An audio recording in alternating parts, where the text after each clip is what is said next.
बड़ी खबर पोक्रोवोस से, जहां पर रूसी सैनिकों पर ड्रोन से हमला हुआ है। हमले में कई रूसी सैनिकों के मारे जाने की खबर है।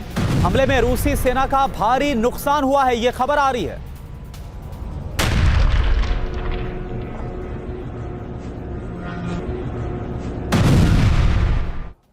और संकेत यह है कि यूक्रेन पर बड़े हमले की तैयारी कर रहा है रूस। जी हां, 7 जनवरी को बहुत बड़े हमले की आशंका है। पुतिन के आवास पर हमले का बदला लेगा रूस।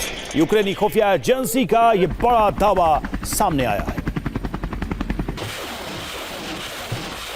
तो 7 जनवरी वो तारीख जब एक बड़ा हमला रूस की तरफ से हो सकता है। रूस का हालांकि पहले से ही ऐलान है कि वो यूक्रेन की कार्रवाई का बदला जरूर लेगा, लेकिन अब यूक्रेन की खुफिया एजेंसी कह रही है कि 7 जनवरी को बड़ा हमला हो सकता है रूस की तरफ।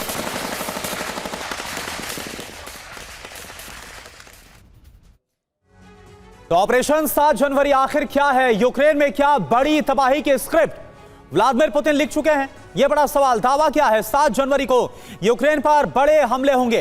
त्योहार के मौके पर बड़ी तबाही की तैयारी है। 7 जनवरी को यूक्रेन में ऑर्थोडॉक्स क्रिसमस मनाया जाएगा। यूक्रेनी कब्जे वाले इलाके धार्मिक स्थल पर हमले की आशंका है।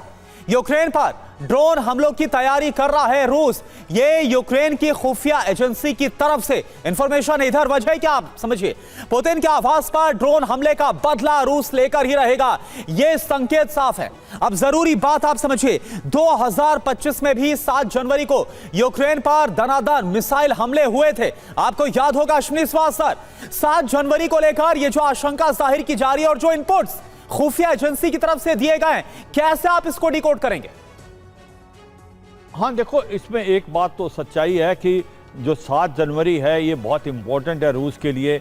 ये ऑर्थोडॉक्स क्रिसमस सेलिब्रेट रूस 7 जनवरी को ही करता है और पिछले साल भी बहुत घातक हमले किए थे। और इस बार जो हमले हैं जिसकी तैयारी रूस कर रहा है वो उससे भी ज़्यादा घातक होने वाले हैं। क्योंकि आप देखें कि हो क्या रहा है कि जिस प्रकार से कहीं ना कहीं बातचीत की बात करने की भी कोशिश हो रही है। अभी सिक्योरिटी कॉन्फ्रेंस अभी यूक्रेन में है, 15 से कंट्रीज उसमें पार्टिसिपेट कर रहे हैं। अमेरिका भी वीडियो के जरिए पार्टिसिपेट करेगा। मगर आप इसके अलग देखें, कहीं ना कहीं इसके विपरीत क्या हो रहा है ग्राउंड पे कि अब जो हमले रूस की तरफ से हो रहे हैं वो बहुत घातक हैं, पहने हैं। वो infrastructure, energy sector, communication lines, उसकी सप्लाई चेन सबको बर्बाद करें। कहीं ना कहीं वो 2 चीज़ों का बदला लेने की कोशिश कर रहा है रूस। ये दिखा रहा है जो एक प्रकार से खरासोन में हुआ।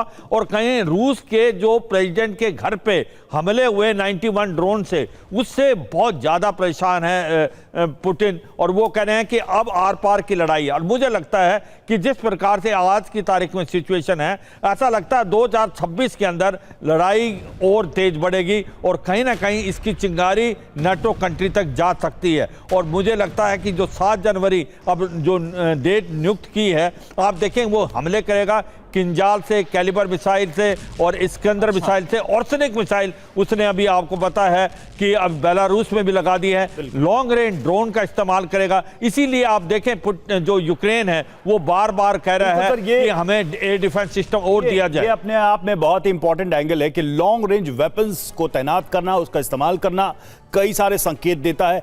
यूक्रेन में गहरे तक मार करना है या फिर अब इस जंग की सीमा यूरोपीय देशों तक पहुंचेगी, ये सारे सवाल इससे पैदा होते हैं। और देखिए, वोस्टोक फ्रंट लाइन पर रूस का एक्शन। फ्रंट लाइन पर बारूदी सुरंगों को हटा रही है रूसी फौज। वोस्टोक में यूक्रेन ने बिछाई है बारूदी सुरंग।